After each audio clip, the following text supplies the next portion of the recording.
How many of you have had to fill out some sort of web form where you've been asked to read a distorted sequence of characters like this?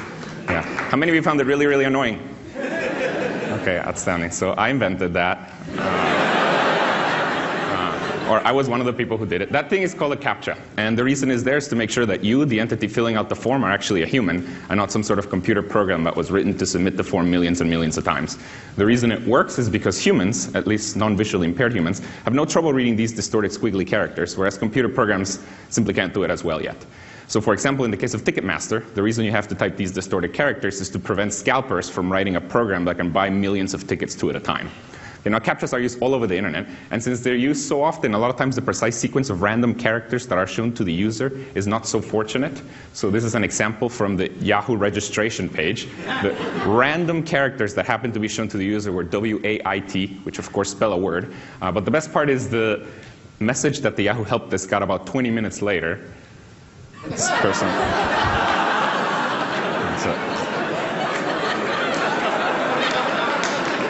Person thought they needed to wait. This, of course, is not as bad as this poor person who...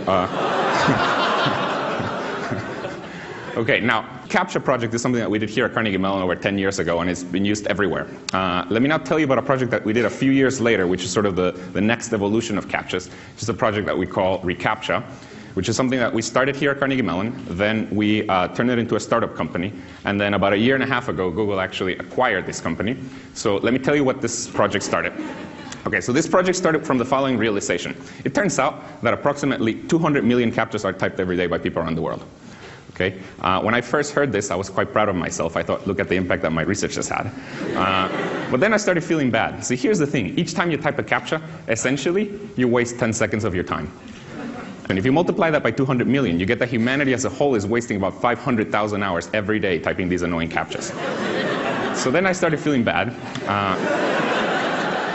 And then I started thinking, well, of course, we can't just get rid of CAPTCHAs because the security of the web sort of depends on them. But then I started thinking, is there any way in which we can use this effort for something that is good for humanity? So, see, here's the thing. While you're typing a CAPTCHA, during those 10 seconds, your brain is doing something amazing. Your brain is doing something that computers cannot yet do. So can we get you to do useful work for those 10 seconds? Another way of putting it is there's some humongous problem that we cannot yet get computers to solve, but that somehow we can split into tiny 10-second chunks such that each time somebody solves a CAPTCHA, they solve a little bit of this problem. And the answer to that is yes, and this is what we're doing now. So what you may not know is that nowadays, while you're typing a CAPTCHA, not only are you authenticating yourself as a human, but in addition, you're actually helping us to digitize books. Okay, so let me explain how this works. So there's a lot of projects out there trying to digitize books. Google has one, the Internet Archive has one, Amazon now with the Kindles trying to digitize books. Basically the way this works is you start with an old book, like a physical thing. You've seen those things, right? Like a book? Okay. So you start with a book and then you scan it. Now, scanning a book is like taking a digital photograph of every page of the book. It gives you an image for every page of the book. This is an image with text for every page of the book. The next step in the process is that the computer needs to be able to decipher all of the words in this image. That's done using a technology called OCR, for optical character recognition, which takes a picture of text and tries to figure out what the text is in there. Now, the problem is that OCR is not perfect, especially for older books where the ink has faded and the pages have turned yellow. OCR cannot recognize a lot of the words. For example, for things that were written more than 50 years ago, the computer cannot recognize about 30% of the words. So what we're doing now is we're taking all of the words that the computer cannot recognize, and we're getting people to read them for us while they're typing a CAPTCHA on the internet. Okay, so next time you type a CAPTCHA, these words that you're typing are actually words that are coming from books that are being digitized that the computer couldn't recognize. And now, the reason we have two words nowadays instead of one is because you see one of the words is a word that the system just got out of a book. It didn't know what it was, and it's going to present it to you. But since it doesn't know the answer for it, it cannot grade it for you. So what we do is we give you another word, one for which the system does know the answer. Okay, we don't tell you which one's which, and we say, please type both. And if you type the correct word for the one for which the system already knows the answer, it assumes you're human. And it also gets some confidence that you typed the other word correctly. And if we repeat this process to like 10 different people, and all of them agree on what the new word is, then we get one more word digitized accurately. So this is how the system works. And basically, since we released it about 3 or 4 years ago, a lot of websites have started switching from the old CAPTCHA, where people wasted the time, to the new CAPTCHA, where people are helping to digitize books. So for example, Ticketmaster, so every time you buy tickets on Ticketmaster, you help to digitize a book. Facebook, every time you add a friend or poke somebody, you help to digitize a book. Twitter, and about 350,000 other sites are all using Recaptcha. And in fact, the number of sites that are using Recaptcha is so high that the number of words that we're digitizing per day is really, really large.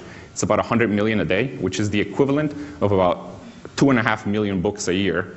And this is all being done one word at a time by just people typing CAPTCHAs on the internet.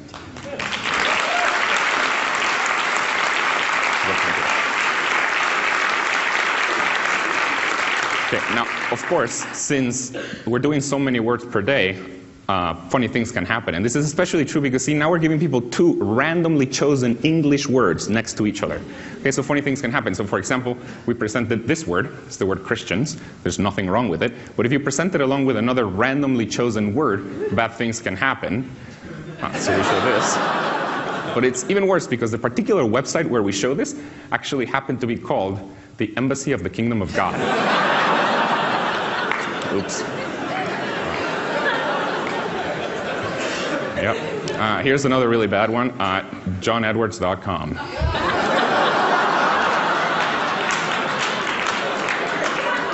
Okay, so we keep on insulting people left and right every day.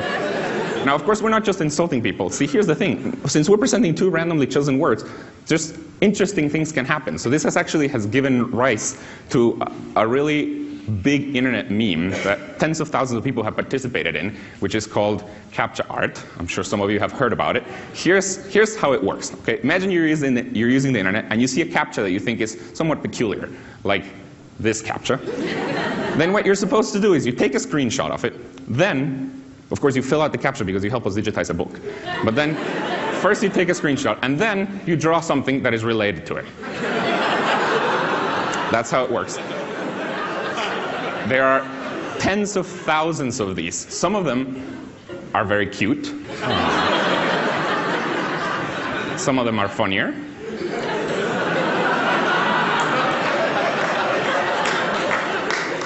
And some of them, like paleontological schwizzle, they contain Snoop Dogg. Okay, so this is my favorite number of Recaptcha. So this is the favorite thing that I like about this whole project. This is the number of distinct people that have helped us digitize at least one word out of a book through Recaptcha.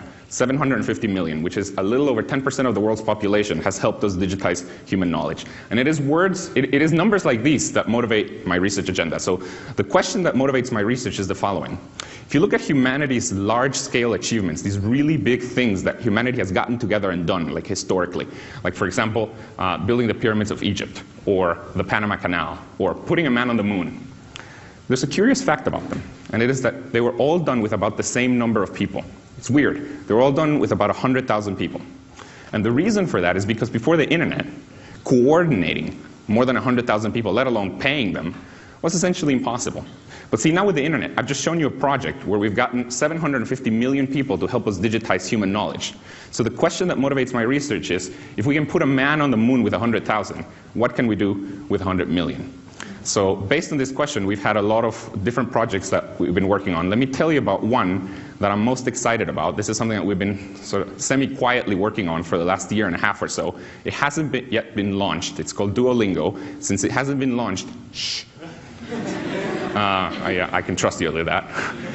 Okay, so this is a project. Here's how it started. It started with me posing a question to my graduate student, Severin Hacker. Okay, that's Severin Hacker.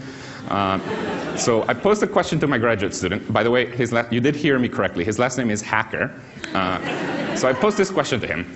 How can we get 100 million people translating the web into every major language for free? Okay, so there's a lot of things to say about this question. First of all, translating the web. So right now the web is partitioned into multiple languages. A large fraction of it is in English. If you don't know any English, you can't access it. But there's large fractions in other different languages, and if you don't know those languages, you can't access it. So I would like to translate all of the web, or at least most of the web, into every major language. Okay, so that's what I would like to do. Now, some of you may say, well, why can't we use computers to translate? Why can't we use machine translation? So machine translation nowadays is starting to translate some sentences here and there. Why can't we use it to translate the whole web? Well, the problem with that is that it's not yet good enough, and it probably won't be for the next 15 to 20 years. It makes a lot of mistakes. Even when it doesn't make a mistake, since it makes so many mistakes, you don't know whether to trust it or not. So let me show you an example of something that was translated with a machine. It was a forum post. It was somebody who was trying to ask a question about JavaScript. It was translated from Japanese into English. So I'll just let you read. This person starts apologizing from the fact that it's translated with a computer. Okay, so the next sentence is going to be the preamble to the question. So he's just explaining something. Remember, it's a question about JavaScript.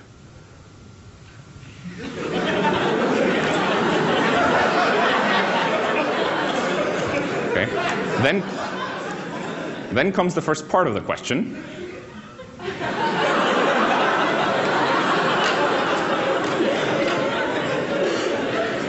Then comes my favorite part of the question.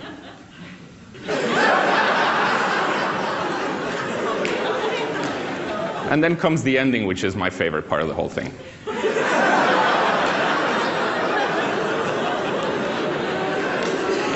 Okay, so computer translation, not yet good enough. Okay, so back to the question. So we need people to translate the whole web. Okay, so now the next question you may have is, well, why can't we just pay people to do this? We could pay professional language translators to translate the whole web. We could do that. Unfortunately, it would be extremely expensive. For example, translating a tiny, tiny fraction of the whole web, Wikipedia, into one other language, Spanish. Okay? You know, Wikipedia exists in Spanish, but it's very small compared to the size of English. It's about 20% of the size of English. If we wanted to translate the other 80% into Spanish, it would cost at least $50 million. And this is even at the most exploited outsourcing country out there. Okay? So it would be very expensive. So what we want to do is we want to get 100 million people translate the web into every major language for free. Okay? Now, if this is what you want to do, you pretty quickly realize you're going to run into two pretty big hurdles, two big obstacles. Okay, the first one is a lack of bilinguals. Okay, so I don't even know if there exists 100 million people out there using the web who are bilingual enough to help us translate. Okay, that's a big problem. The other problem that you're going to run into is a lack of motivation. How are we going to motivate people to actually translate the web for free? Okay, this is normally, you have to pay people to do this, so how are we going to motivate them to do it for free? Now, when we were starting to think about this, we were blocked by these two things, but then we realized there's actually a way to solve both of these problems with the same solution. There's a way to kill two birds with one stone.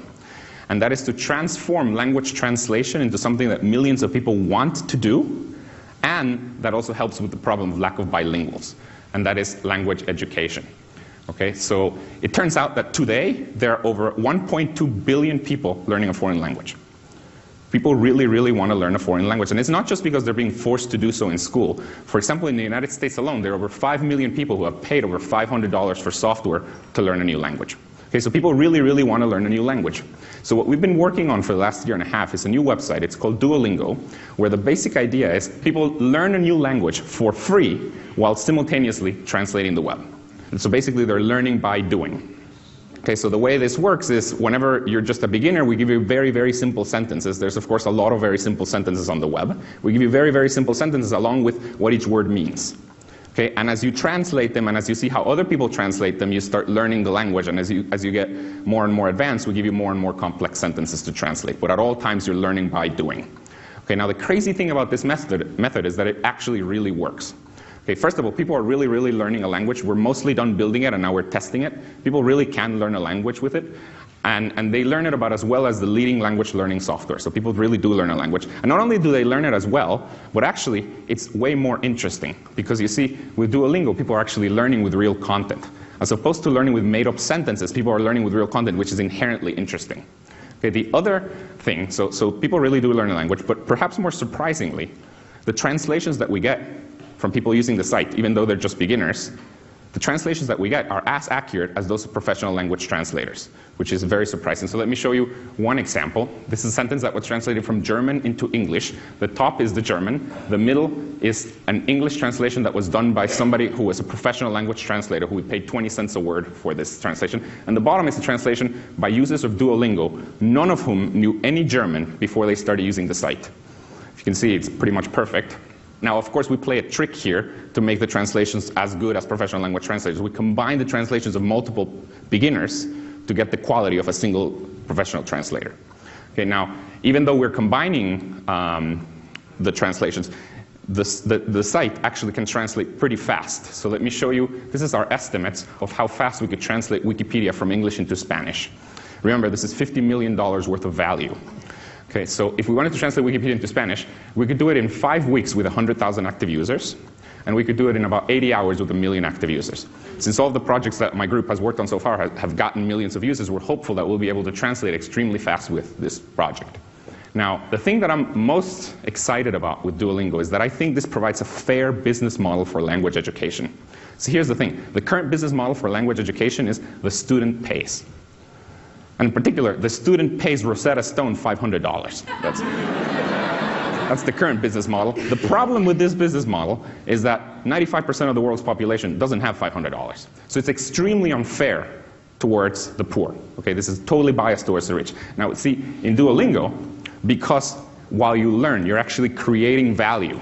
You are translating stuff, which, for example, we could charge somebody for translations. So this is how we could monetize this. Since people are creating value while they're learning, they don't have to pay with their money, they pay with their time. But the magical thing here is that they're paying with their time, but that is time that would have had to been spent anyways learning the language. Okay, so the nice thing about Duolingo is I think it provides a fair business model, one that doesn't discriminate against poor people. So here's the site. Thank you.